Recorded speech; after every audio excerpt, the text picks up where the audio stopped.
ज्योतिरादित्य सिंधिया ने पहली बार प्रियंका पर किया जोरदार प्रहार। प्रियंका के बयान पर सिंधिया ने कर दी आरोपों की बौछार। पहली बार प्रियंका के खिलाफ सिंधिया ने बोला तीखा हमला। ज्योतिरादित्य सिंधिया जब तक कांग्रेस में रहे उनकी गिनती गांधी परिवार के सबसे करीबी नेताओं में होती थी।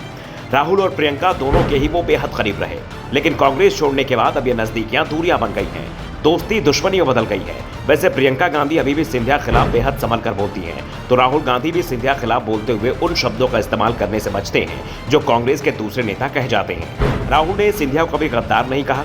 एक बार तो उन्होंने यहां तक कह दिया था कि सिंधिया की विचारधारा बीजेपी की विचारधारा नहीं है, लेकिन सिंधिया इस समय पूरी तरह से बीजेपी के रंग में रंग चुके हैं और वो राहुल और प्रियंका के बयानों पर जमकर पलटवार कर रहे हैं। प्रियंका गांधी ने ओबीसी जनगणना की मांग उठाते हुए कहा कि उनकी सरकार आएगी तो ओबीसी की जनगणना कराएगी, ओबीसी को उनका हक दिया जाएगा। प्रियंका ने दावा किया कि पंचायतों में ओबीसी आरक्षण कांग्रेस की देन है। प्रियंका ओबीसी को अपने पाले में लाने के साथ ही बीजेपी की घेराबंदी में जुटी हुई थी, तो ज्योतिरादित्य सिंधिया ने प्रियंका पर तीखा हमला बोल दिया। उन्होंने उल्टा कांग्रेस से सवाल पूछ लिया कि पहले वो ये बताएं कि कांग्रेस ने ओबीसी के लिए आज तक क्या किया है। जिस पार्टी ने कभी भी पिछड़े वर्गों के लिए कुछ नहीं किया, आज वो पिछड़ों का सबसे बड़ा हमदर्द बनने की कोशिश कर रहा है। सिंधिया ने कहा कि पिछड़ा वर्ग कमीशन भी आया तो मोरारजी देसाई के समय में हुआ था, लागू भी हुआ तो बीपी सिंह के सरकार में कांग्रेस ने उस समय भी विरोध किया था। सिंधिया ने कहा कि पिछड़ा वर्ग को अगर सबसे ज्यादा हक देने का काम किसी ने किया है तो वो पीएम मोदी ने किया है। आज मोदी सरकार में 60% मंत्री ओबीसी वर्ग से आते हैं, यानी जितनी संख्या देश में ओबीसी की है उससे ज्यादा मंत्री मोदी सरकार में इस वर्ग से हैं। 27% आरक्षण देने का कदम उठाया है, वो भी पीएम मोदी ने।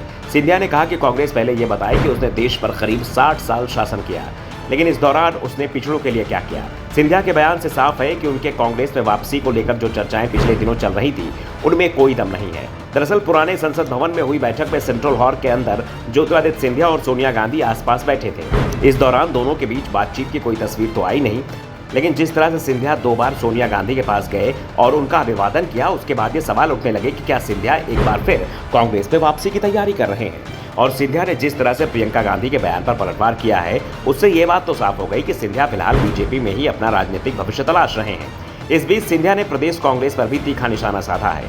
दरअसल बीजेपी की लिस्ट को लेकर कांग्रेस ने सवाल उठाए थे।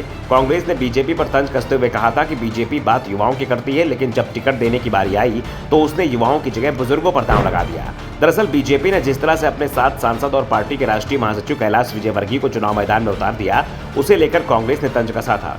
इसका जवाब देते हुए सिंधिया ने कहा कि कांग्रेस को खुद ही नहीं पता कि वो बुजुर्ग चुनना चाहती है या युवा, और वो सवाल दूसरों से कर रही है। साफ है निशाने पर कमलनाथ थे, क्योंकि इस बार कमलनाथ के नेतृत्व में ही चुनाव मैदान में उतार रही है और नाथ की उम्र इस समय 77 साल हो गई है। सिंधिया के तेवरों से साफ हो गया है कि आने वाले दिनों में उनके बयान और तीखे होते जाएंगे। Bureau report, the Navdarpan news.